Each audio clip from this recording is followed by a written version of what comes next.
Welcome back to the Glow Up Girl podcast. I'm Kyra, and now we are joined by Leisha. So welcome to the Glow Up Girl podcast. Hey, I'm so excited to be here. Thank you for having me this morning. Oh, you're so welcome. And you know what? I like to always ask this because before we hit record, I want to make sure I'm pronouncing your name correctly. You totally got it. That was okay. Great. Perfect. Funny story. I had someone, I was on somebody's podcast and they were doing an intro.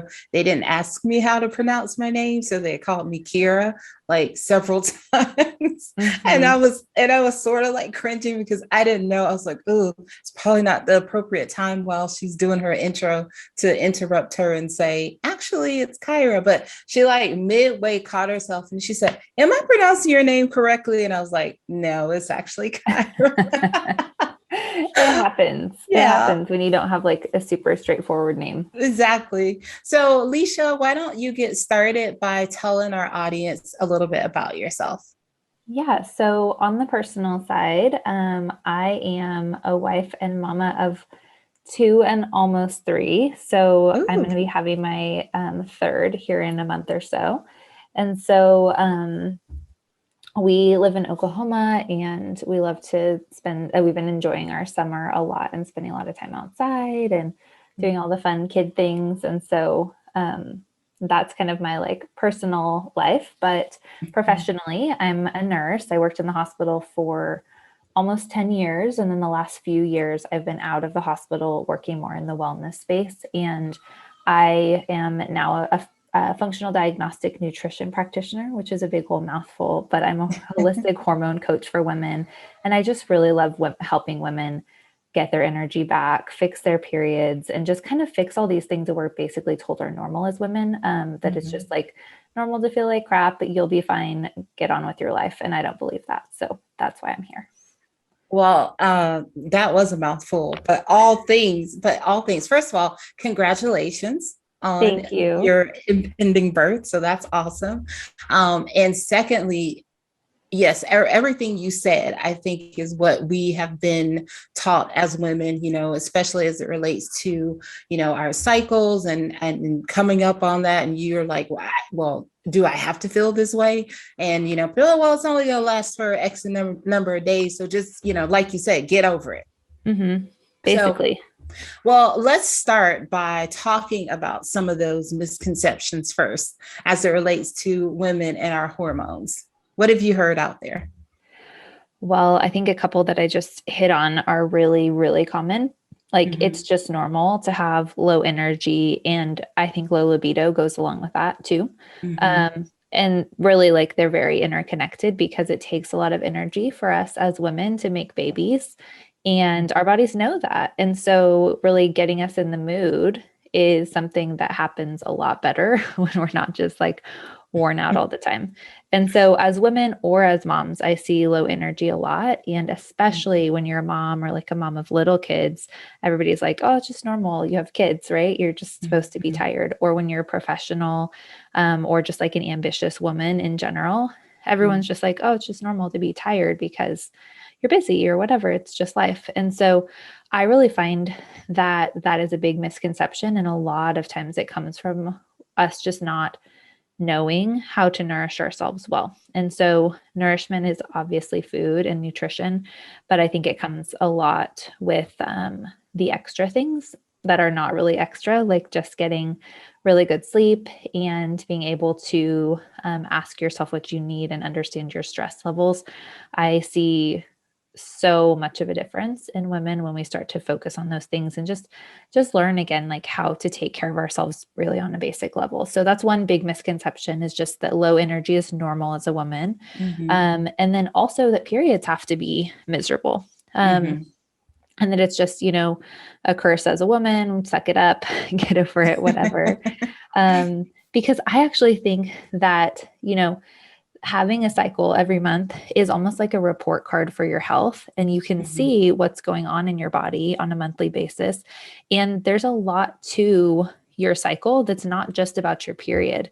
And as women, when we start to understand that, we start to understand that our mood and our emotions and our social drive and all of these different things change throughout our cycle.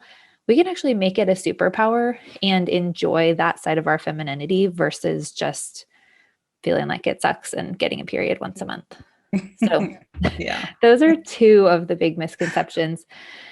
And I think, it can go so much deeper than that, but those are the big ones for me.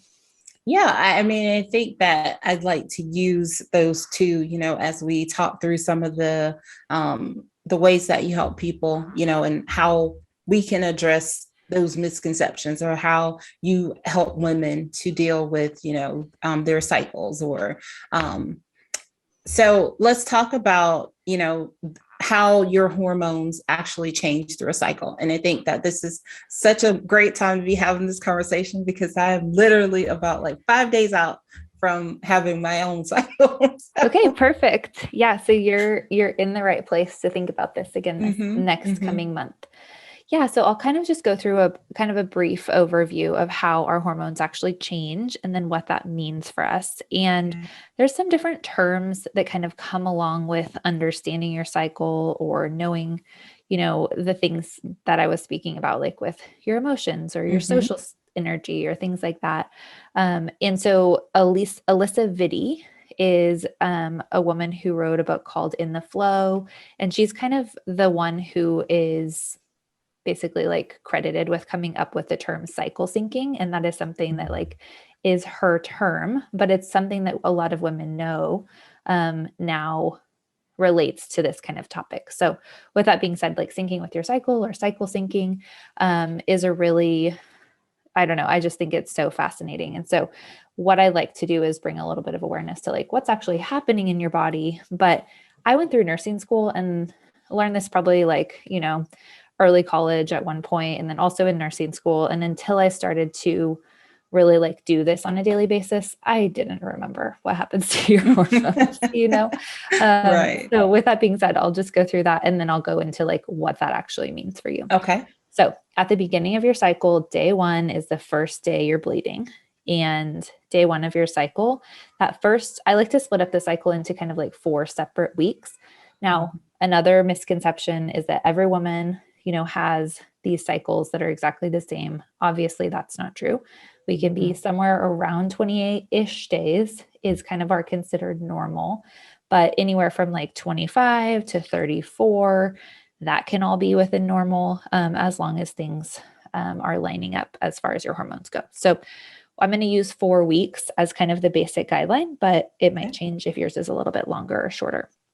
So with that being said, again, so day 1 of your cycle is that first day that you're bleeding. And that first whole week, your estrogen and your progesterone, those are the 2 main hormones we're going to talk about, those are going to be at their lowest levels.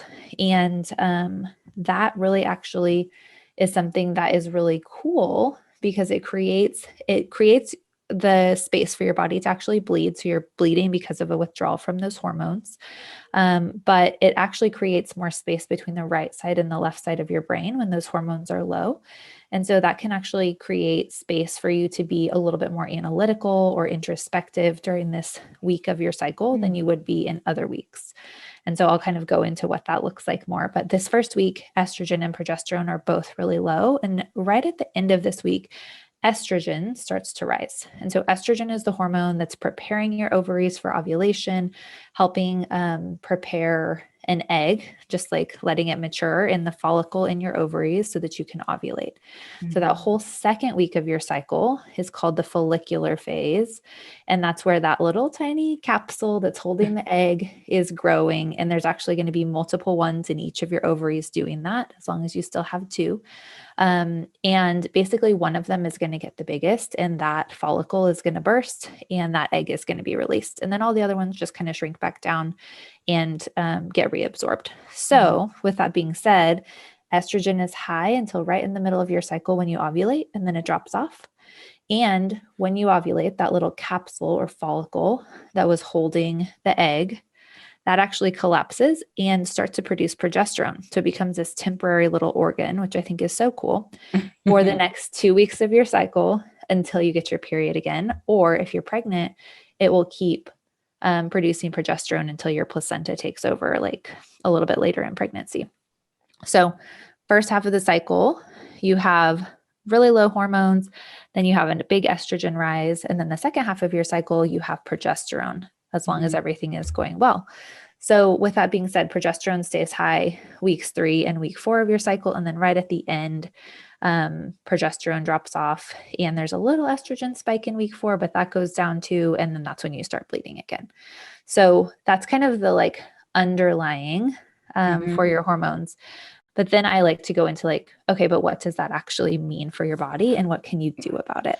Because, but I do think it's helpful to kind of like at least have a little bit of that picture. It is. Because I think you don't think about it. I mean, I think a lot of times people just think about like the week that they may be on their period. And then there's the week when you might be ovulating. But then there's something happening like all 4 of those weeks. So, yeah. And the thing is too, you know, the way that those hormones are changing, I think that we just kind of sometimes, like you said, we think like, oh, there's, you know, 3 weeks that everything's probably just doing nothing. And then I have my period, right? And that's not true at all. And there's actually big changes happening during the different weeks and it makes you feel different. So I think it's just helpful to know that as you kind of go into thinking about your cycle. But kind of going back to that beginning of the cycle, I like to go through each week and just kind of talk about a few things that may be typical during that phase and kind of what you can do to support your body. And I'll have a guide linked to that you can kind of go back and look at this visually. That will be very helpful. Awesome. But so when we go into week 1 again, period week, you know, that's going to be basically the time that you're bleeding. So we count it as about 7 days. It's shorter or longer depending on you. But I mentioned that those low hormones create more introspection and more of like analysis. And you can kind of think in a different way with the right and left sides of your brain being more connected. So that week 1 of your cycle, it's really common to actually have lower social energy, which is just basically like you're not maybe feeling so people-y at that point, feeling like you kind of want to be by yourself more, or you want to, you know, just be with like those people that are close to you.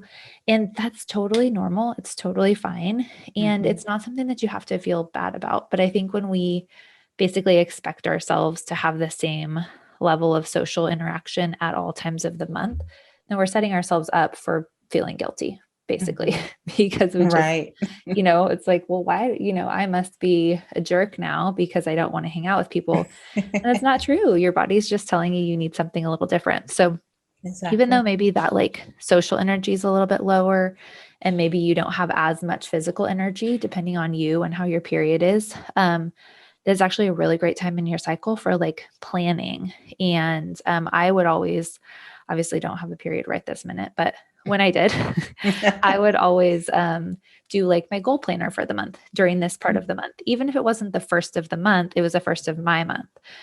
Or do like meal plans for my family or plan things in my business. So just kind of thinking about, you know, different people's lives, what they could do, kind of thinking about those like that time where you're like, I don't really want to be with people. Maybe I want to be on the couch a little bit. You can actually still be very creative and productive in your own way, and really use that to your advantage. And then, especially when you are starting your period, I think it's really important to be focused on nutrition that works really well for your body. And so what that looks like in very general terms is kind of reducing those foods that are really inflammatory. So I know sometimes when you're on your period, you're like, I just feel like I want to just have, you know, fried foods or donuts or whatever, like it's going to get what I want. Right. But that can actually kind of make your period worse and make even those fatigue symptoms and things like that worse. So I like to keep those to a minimum, and do things that are actually like a lot easier to digest, like maybe some broth or soups or smoothies if it's summer. And not to say you have to be on like a liquid fast by any means, but like maybe you would put a couple of those in your day versus doing like heavier meals. And that can make you feel a lot better actually. And then just focusing on anti-inflammatory foods too, especially if you have rough periods. So things that are going to be, I really like, I'll link something for this too, but like something called like golden milk, which is like a drink with turmeric and ginger, or even like a clean version of like ginger ale or something like that, ginger tea. Those things can be really anti-inflammatory and really helpful. during this week of your period. And then, so I have kind of 3 areas I like to think about, like mental, emotional, and nutrition, and then also exercise. And so most women that I know just kind of like don't exercise or exercise, and they do it all month. Whatever they do, they just always do the same thing. And the truth is, like I said, we have different energy. And so this part of your cycle is a little bit lower physical energy. And so actually supporting your cycle looks like things more like taking a walk, stretching, yoga, Pilates, bar, kind of those like lower intensity exercises versus lots of cardio, lots of weightlifting, things like that. And so if you ever are working out and you're like, man, I just feel like I haven't ever lifted a weight before, and then the next week you're back at it, think about where you are in your cycle. Because I used to never think about that and just sometimes wonder, like, what in the world happened? Yeah. Your body feels so different. So that's a super quick overview of period week. And then the next week, follicular, is where that estrogen is rising. And this one is, for most women, really like one of their favorite parts of the cycle. And so this is the week when you are most fertile. And so our bodies actually have several different ways to signal that. And they have done some really interesting studies that actually show that even our voices are rated by strangers as more attractive during follicular phase. Isn't that crazy? Like, voices. And it might be a time, it might be a time where your skin is a little bit more glowy, or you just feel more flirty, your libido is higher, those type of things. So depending on what your life looks like, you can use that to your advantage in different ways. But like, even if you're married, like maybe that's the week of the month that you go out on date night and just make it more fun. Maybe that's when you want to go try something new with some friends. Maybe that's going to be, it's usually a time where you're kind of more social, more creative, more outgoing, and basically more magnetic in general. So lots of women in business like to plan their launches during this phase, or interviews or things like that. So there's so many ways that you can use this to your advantage, but just knowing that this might be a time where you kind of feel your best, or you feel most attractive and outgoing, is really helpful, because you can plan a little bit more accordingly. Even like as a mom, maybe this is when you want to plan the birthday party instead of like the day before you start your period. So that's kind of like the mental emotional of week 2. And the nutrition for week 2, I like to focus on things that are just going to be really nourishing, but you might want things that are a little bit more light than other times of your cycle. So maybe more like fresh fruits and veggies, some like root veggies, maybe like lighter meats versus kind of like those heavier foods. And this is a part of your cycle where you might actually feel a little bit less hungry than other times of the cycle, or you might feel totally the same, and that's also fine. But just thinking about that as you start to think through the weeks of your cycle, this may be the time that you kind of gravitate towards those like fresh, more like spring, summer foods, a little bit more. And then exercise, this is actually the time that I always recommend to my clients starting an exercise program if they're starting something new, or just trying something new if they're bored with what they're doing, because this is the part of your cycle where you're like open to new things, you're feeling more motivated and all of those things. And then you've got a couple weeks under your belt before you kind of go back into that lower energy phase. So if you're steady with exercise, then maybe this is just a time where you like do lift a little bit heavier, or you do a little bit more cardio or things like that, because you're generally a little bit stronger and more able to do that. So am I going too fast? Or are you doing? No, this is good. Okay. And then week 3 is going to be right after ovulation. So week 2, you had the estrogen rise, and then it drops off right at the end and ovulation happens. And then about a day after ovulation, progesterone rises. And so progesterone is going to be a little bit more of like a calm feeling with your hormones generally. So week 3, I would say, is probably the most like steady phase of your whole cycle, where you probably, most women just feel pretty good. They feel like good energy, really steady, maybe not quite as social or outgoing or magnetic as the week before, but usually this is a really good time in your cycle for communication, for just kind of like checking things off your list that you need to do. And just basically like kind of having that like middle phase in your cycle. And so I always like to kind of go back in this phase and look at the plans that I made in week 1. If I like made all my plans and then got all excited the next week and maybe got some of them done, but maybe got a little distracted, then I'll go back and look and be like, oh, okay, these are a couple of things that I need to work on, to finish out my month. And so I like that for week 3. In the first half of your cycle, which is weeks 1 and 2, the focus of nutrition is more on like anti-inflammatory, because that's when you are naturally more inflamed. But then the second half of your cycle, we kind of switch the focus to detoxification, because a lot of women do have trouble with estrogen dominance. And that really only applies in the second half of the cycle, because in the first half of the cycle, you actually should have more estrogen. But estrogen dominance really refers to more of the second half of the cycle. And without going too far into it, estrogen dominance is really responsible for a lot of the kind of like bad period symptoms that we see. Like a lot of times it can be associated with heavy bleeding or painful cramps or a lot of clotting, acne before the cycle, breast tenderness, PMS, like kind of all the things. Yeah. And it's not the only cause, but it is a common cause. Okay. So with that being said, the second half of the cycle is actually when we want to really be focused on supporting detoxification so that that doesn't happen. So that estrogen that was just high can actually be moved out of your body well. And so what that looks like with food is kind of focusing on things like sometimes cruciferous vegetables. So like broccoli and cauliflower and cabbage, those are recommended. I always recommend doing those cooked versus raw, because it's a little bit easier on your thyroid and your gut to do it that way. And then one of my favorites for this phase is actually doing a raw carrot every day, because that helps kind of bind estrogen.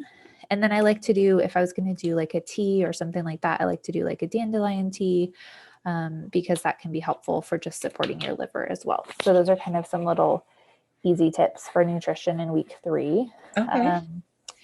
And then as far as exercise goes, this is a great part of your cycle to be able to like continue with exercise, definitely doing things that are going to make you kind of sweaty, because that helps with detox too. And generally, again, it's going to be like more of your like high physical and social energy. So you're usually still feeling pretty good and able to keep going with maybe what you were doing in week 2. It's like the super basics there. And then week 4, this is the week that if you're listening and you're like, I've never heard of any of these weeks and I don't know what to do, this is the week you start with, because this is the week that's generally the most problematic for women with PMS type symptoms. And so this week 4 is that week before your period. And I would love for you to think about, as you're listening, like what that generally looks like for you, but physically and emotionally, your energy starts to usually go down a little bit, whether that's like maybe just the day before your cycle, maybe not your cycle, your period. Maybe it's 4 days before, maybe it's 7 days before. It just really depends on your body, like when that starts to go down. But especially if you're struggling with some of the symptoms that I mentioned for PMS or estrogen dominance, then this is the time in your cycle when you actually really want to focus on taking good care of yourself. And so as your social energy might go down a little bit, sometimes it's easy to feel more irritable or more like you just want time to yourself. And I find that something really simple that can help there is just planning ahead for some self-care, whatever that looks like for you. And, self-care is like such a buzzword, but it can be so simple. It can be taking a walk by yourself. It can be taking a bath. It can be taking time to call a friend or like sit down with your spouse and like figure things out a little bit, or just like brain dump, whatever that looks like. But your body is getting ready to release during your period. And sometimes that needs to start a little bit early with emotions. So I really love, if you were going to do one thing that you're listening to, I really love to think about, for me, I would say maybe 2 days before my period, I would generally notice that I get a little more irritable. And by the time my husband came home, I'd be like, I'm done. Don't talk to me. The kids are like, I'm grumpy with the kids, whatever. Like I'm out, I'm done. So once I started to realize that, like, okay, that 2 days before I'm really snappy and all the things, then I would look at like, okay, like maybe 4 days before or 3 days before, like what could I do to kind of head that off a little bit? Maybe that means like the night before I feel grumpy, I say, hey, can I have the night off? Maybe it's realizing, okay, I always get grumpy this day, so I'm going to sleep in this morning and give myself a little bit of extra rest because I'm going to have more patience that way. It can be so simple, or it can be a legitimate spa day, like whatever it needs to be for you. Right. Just thinking about like where you are in your body and what you might need, and then just truly asking yourself for that and giving yourself grace in that time to know, I might feel super overwhelmed. I might feel a lot of comparison fatigue right now. Those things are very common in week 4. And so maybe it's like, I'm taking 4 days off social media because I don't want to look at everyone else's life and I just want to focus on mine. It's just so true that we can feel a certain way every month, and then 2 days later, we're totally fine again. And so just thinking about what that looks like for you, I would highly recommend giving yourself a little bit of extra grace and space in week 4. And then something about planning that ahead of time is so powerful because you feel so loved in just knowing that you like cared for yourself early. And it can make a big difference in that mood, especially, but also in those physical symptoms of like feeling really tired and things like that. So that's kind of the emotional side of it. And then nutrition wise, I like to focus on those anti-inflammatory foods again, especially if you have bad periods, doing things like the ginger and the turmeric and the golden milk. That can be really helpful before your period. I also like to just kind of look at, this week before your period starts, it's really common to have a lot of cravings. And the reason for that is not because your body hates you and wants to make everything hard. It's actually because you need more calories. So your metabolism speeds up that week, and you actually need like somewhere around like 200 to 300 calories more during this phase.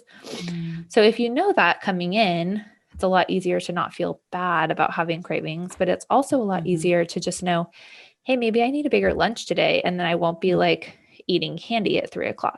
Right. Or like, maybe I need to make sure that I don't skip breakfast. So I really find that like just knowing that, again, it helps you give yourself grace instead of just being like, why am I eating all this brownies? Why am I eating this whole pan of brownies again?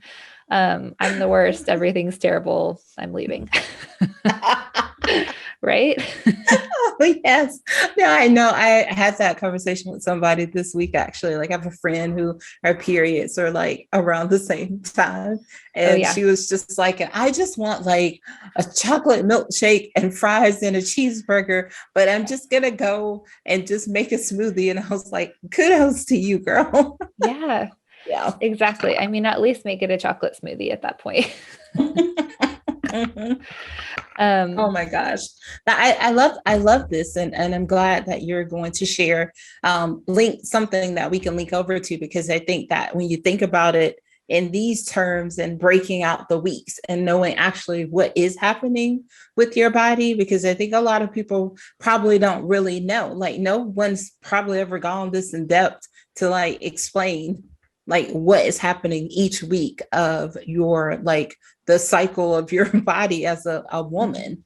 And I think, like you said, I think we think about the period and we think about ovulation. But like just even hearing all these things, and now it makes sense to me, things that happen, that happens to myself, I'm like, oh, when you were talking, I was like, okay, that's why.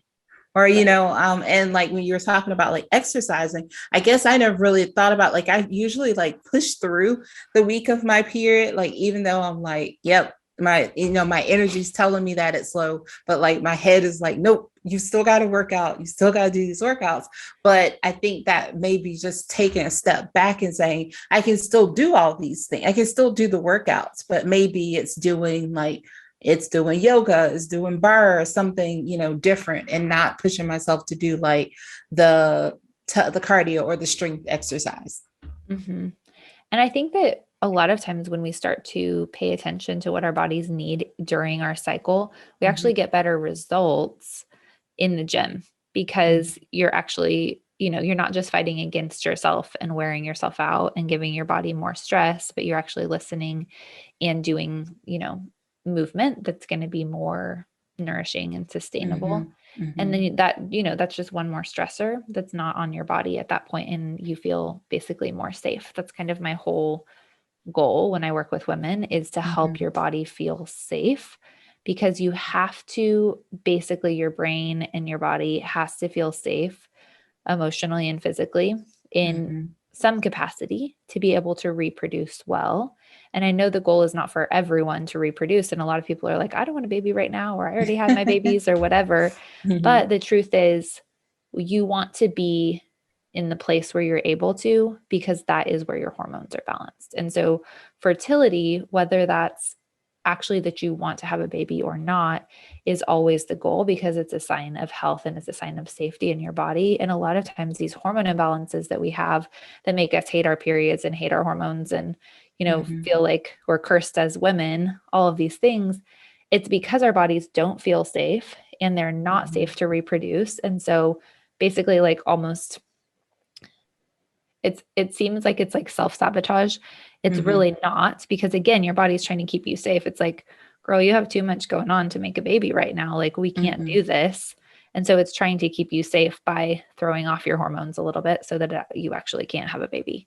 And so it's a very, very interesting concept. But I just want to mention really quick before we get out of the cycle syncing is that week 4, again, you might just slow down a little bit in the gym. And especially if you're having harder periods, even taking a few months where you slow down in the gym and do more like hip stretching, especially, is so great for opening up your pelvis.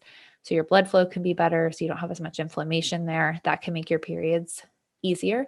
But again, doing like taking a walk, stretching, Pilates, those type of things, and giving your body that little bit of rest, it can make your periods better, but it can also make your energy better later in the cycle too. So I really like to recommend just, it might be just the 2 days before your period starts and then the 2 days right there after you start, or it might be 4 days on either side for you. You just have to kind of like figure that out for yourself. But yeah, definitely just, again, like giving yourself all the grace this week can make a huge difference in your next cycle. Awesome. Okay. So you were mentioning sort of knowing when your body is in balance and when it's not. So just is that the way that your hormones are all like perfectly, or I guess as much as you can say, right, balanced, is when you are at a place of where your body can reproduce? Is that, I want to make sure I was understanding that correctly.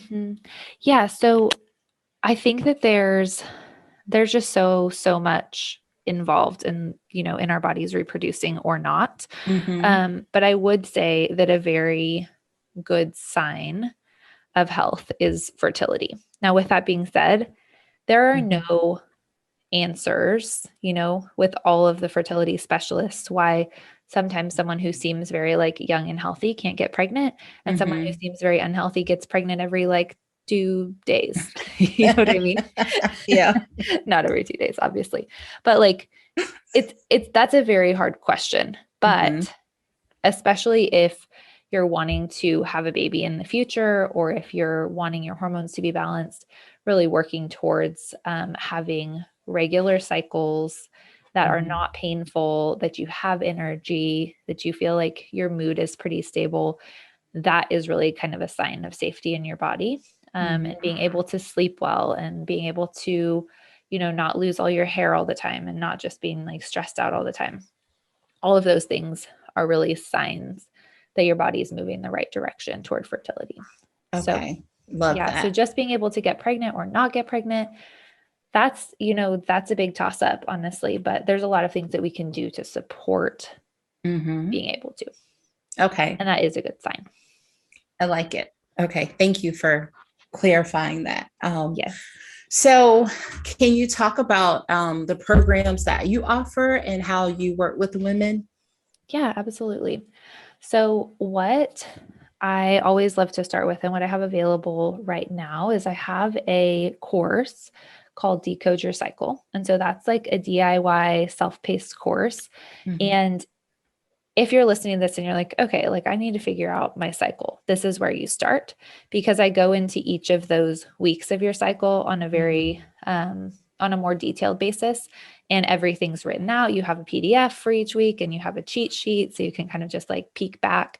And I think being able to like start tracking your cycle and paying attention to how you feel in the different phases is a really great place to start, because you can actually, I have a lot of information about nutrition and rest and different things that I recommend to my personal clients in this course too, that you can work through for a couple of months, because it really does take about 3 months to even start seeing changes in your body generally. A lot of times you'll see things, a little bit sooner, but it takes about 3 months for an egg to mature. So as you do things in your body right now, you're going to be affecting your ovulation and your period in 3 months, and even further down the road than that. But I think that's really helpful. So the Decode Your Cycle course, that is something that I always recommend starting with. And it goes through, like I said, the 4 phases of the cycle. There's a lot of information about nutrition, supporting your hormones, troubleshooting when things are going wrong. And so that's a lot that you can work through on your own. And then I also do work with clients one-on-one as well. And I kind of do a range of things depending on what's needed, but I definitely do some functional lab testing, and sometimes it's hormones specifically, but sometimes it's actually some of those underlying factors that might be making your body feel like it's not safe. So maybe it's like something with your gut or your liver or your minerals or different things like that. So when I work with my clients one-on-one, we not only look at the lifestyle and the nutrition and really troubleshoot that together, but we actually do some functional lab testing as well, so that we can like step by step work through what needs to change, and you have support along with that. So it's kind of the 2 ways that I work with women right now. Okay. And how can people connect to you? Where can they find you online? So the easiest place is Instagram. And we'll link that, I'm sure, but my handle is at abundant.life.wellness. And so that's where I am on Instagram. And then I have the links there for the course, as well as some free guides that I have to help you get started with your hormones. And I also have a website, and that's abundant-lifewellness.com. You can go on there and kind of like read more about who I am and what I do, and get some free tips there as well. Awesome. And we will link to everything that Leisha just mentioned in the show notes.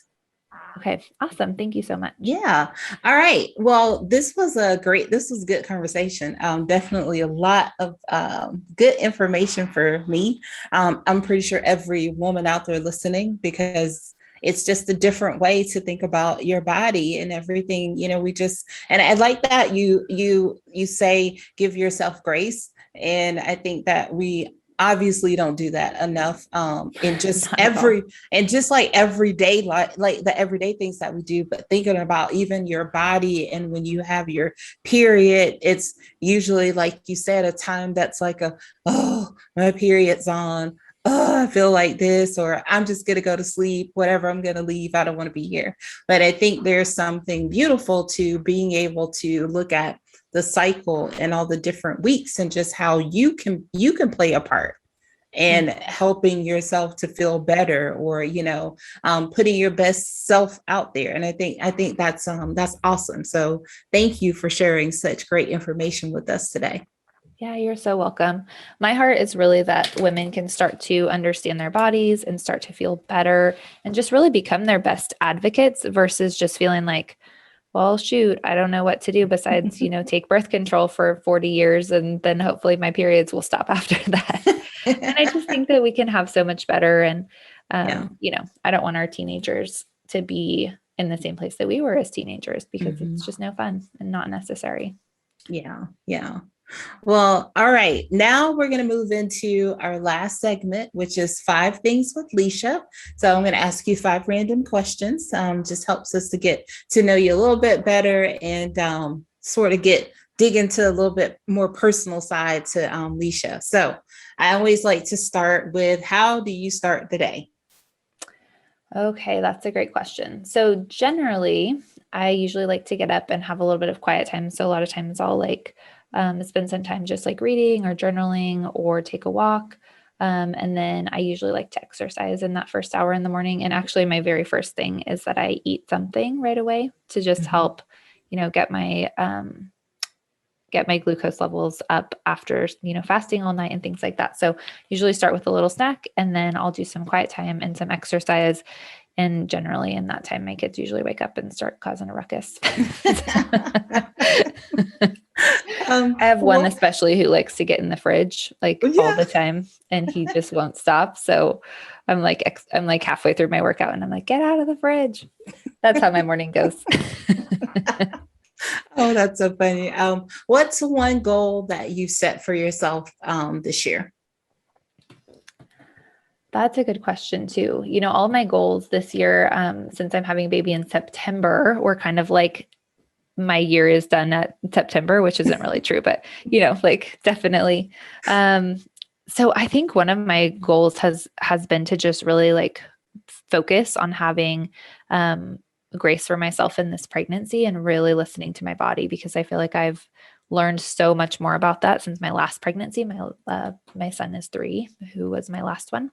So I think that's been a huge goal for me. And that has looked like feeding myself well, trying to keep my, my stress balanced, even though I have a pretty full life as a business owner and a mom and family, all the things.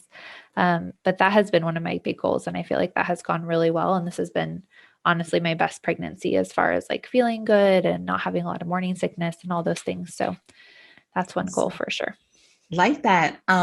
Okay. What's one thing or something that motivates you? That's interesting. I feel like I've always been very self-motivated. So my goals for myself have motivated me a lot. But after having kids, I think that just being a good example for them has always been a motivation to me, because it's oh, these little guys are watching me all the time. So I would say that definitely motivates me. And then in my business, I think just knowing that women can have it so much better and that we're not told that motivates me so much to keep going and keep helping people versus just, those days where it does feel like a lot. Right. Yeah. I love being able to help my ladies feel so much better. Awesome. So you mentioned earlier that you your family likes to be outdoors. So what's one thing that you guys enjoy doing together outside? We've been doing a lot of swimming this summer. I think that's been one of our favorite things, or just taking walks. So I don't know how much you know about Oklahoma. It's not the best outdoorsy place. We don't have any mountains. We don't have a beach. We don't have anything like that. So we do kind of boring things here as far as outside, but we do like to take walks and we like to go swimming. Awesome. I like that. And last, how do you end the day? So I always like to do my best to spend some time winding down. So one of my favorite things is just reading, honestly, or taking a bath. Those are some of my favorite ways to kind of relax and wind down for the day. I like it. I like it a lot. Well, Leisha, thank you so much for joining us today. And again, congratulations. I'm so excited that you got another little baby coming. Yeah, me too. Well, you always have a place to come back. You can always come back and share with us here at Glow Up Girl. So please don't be a stranger. I hope the rest of the year is filled with blessings for you and your family as you prepare, for your new baby, and good luck. And thank you for coming again. Thank you so much for having me. I've loved chatting with you. Awesome. Well, stay tuned, everyone. I'll be right back.